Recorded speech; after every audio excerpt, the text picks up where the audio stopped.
Hello மக்களே, நம்ம தஞ்சாவூரில் பார்த்தீங்கன்னா நிறைய பிரியாணி கடையெல்லாம் நைட் டைமில் வந்துருச்சு. நம்ம இன்றைக்கி எங்கே வந்திருக்கோம் அப்படின்னு பார்த்தீங்கன்னா, நாசர் இடியாப்ப கடைக்கு பாயாக்கு எய்த்தாப்லேயே வந்து பார்த்தீங்கன்னா எஸ்டிஆர் பிரியாணின்னு சொல்லிட்டு ஒரு கடைங்க. ஸோ புதுசாக திறந்துருக்காங்க.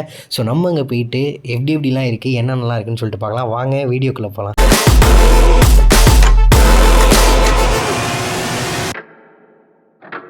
Nothing matters, let's turn back to.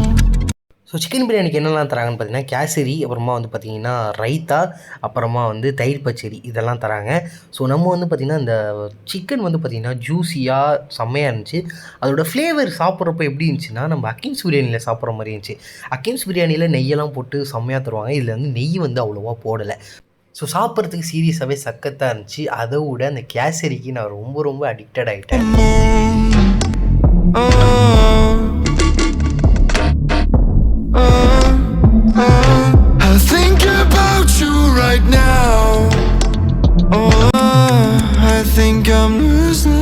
Next என்ன நம்ம என்ன வாங்கியிருக்கோம் அப்படின்னு பார்த்தீங்கன்னா தொக்கு பிரியாணி. இது கூட என்ன தராங்கன்னா கேசரி, அப்புறமா வந்து பார்த்திங்கன்னா தயிர் பச்சடி, ரைத்தா.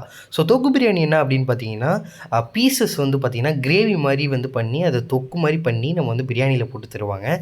ஸோ இதை வந்து ஒரு டேஸ்ட் பண்ணி பார்க்கலாம்.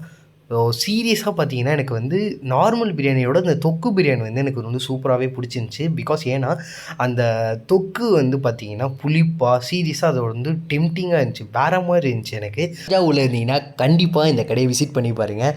பிரியாணி தரமாக இருக்குது. ஸோ நீங்கள் வந்து நைட்டு வந்து அட்டி போகிறதுக்கு சூப்பராக இருக்கும். ஓகே கைஸ், பாய் பாய்.